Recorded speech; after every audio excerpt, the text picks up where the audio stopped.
Yeah, the bar hates this move. We have to try and figure out why. Of course, it's not just because knights on the rim are dim. That could be one explanation, of course, but it must be something concrete, something specific to this position that makes the engine hate this last decision so much by Sarana. I'm trying to figure it out. It feels like white has a bunch of ways to create a double attack, but no, Magnus just takes a timeout and drops his bishop back. He's been tanking for a while, and wow, Robert, he goes for the move you suggested. Logical, but it does come at a cost, and Magnus jumps in instantly.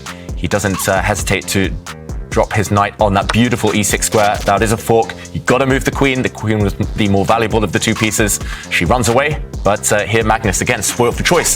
That white knight is so glorious, so beautiful. Do you even trade it for a rook? Yes, you win material, but maybe you want to keep it on that square. We call it an octopus knight with its tentacles all over the board. That white knight is a real thorn in black side, and I wouldn't be shocked if Magnus just ignores it, just castles queenside and says, okay, the attack continues. And you want to break that, and has he gone for it? Tanya. He does it. He does it instantly. Robert, he doesn't care about the king's safety. He says, I'm coming for your king instead.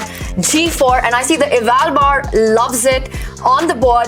This has exploded already, hitting that knight, hitting that pawn. If you capture on G4, all white wants is to take on E4 and hit that pawn on H7. And it's really all about the black king. That knight on E6 is way worth more than an exchange. Yeah, this one looking difficult. What's your philosophy, Robert, Tanya, when you're really struggling, when you know your opponent's almost got it in the bag, but you have to survive, you have to fight back?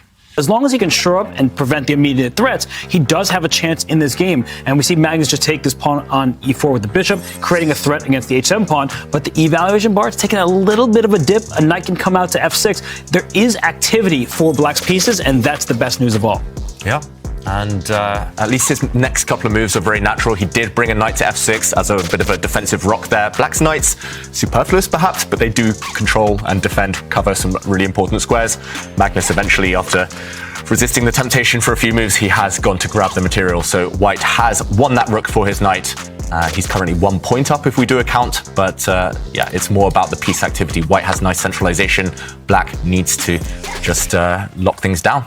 And I like this last move by Sarana, planting the black bishop on d6, the dark square bishop, blockading white's central pawn. You cannot allow that one to advance. It would be too strong. It would win the game. And he seems to have done a good job of at least covering things for now, holding things together. Do we think Magnus has a breakthrough now, or is he just going to improve his pieces as we see in front of us? David, as you were talking about the approach in such difficult positions, I think your mindset just has to be to survive another move. You just have to make sure that you're not losing on the spot and keep pushing your opponent to find ways, because the hardest thing in chess is to win a winning position. We've seen even Magnus sometimes not being able to do it. So that is what Sarana's trying to do. He's trying to keep himself in the game, but it's going to be hard, this one. Because I asked him something about Magnus. He only needs a draw. And Henrik said, it is very difficult to get a draw in chess. And of course it is. And it must be even harder to, as you say, win a winning position. Extremely well. I think that's what sets the modern generation apart from past years. Thanks to engines, we've all learned that there are resources in positions. And I do want to mention just a couple of moves ago, the experience of these two, especially in speed chess, has shone through by the fact they both put their kings towards the corner. Black took a timeout to shuffle his king into the corner. Magnus, even though he's the one attacking with white, took a timeout, put his king on a safer square. And that's just because later you don't want to have to calculate checks, attacks, and direct threats. But talking of direct threats, that rook on e6 now, the white rook has landed on a square that the white knight used to occupy, but still an outpost, still defended by white's passed pawn in the center, and of course by his bishop. And even if black trades off that rook, it will just be replaced by an equally powerful pawn. Yeah, Magnus has so many intruders in the black camp right now. Yeah, and those intruders are only going to start eroding the black position further. I do wonder if Magnus can start upping the pressure. I'm not sure whether you have time to bring your rook, kind of park it doubled rooks there. Instead, Magnus centralizes his knight. Wow, nice move. And adding even more pressure onto those two kind of most important defenders. Exchanging pieces as well, as Robert mentioned, helping when you're ahead on material. Getting off to a fast start earlier, Sarana shaking his head.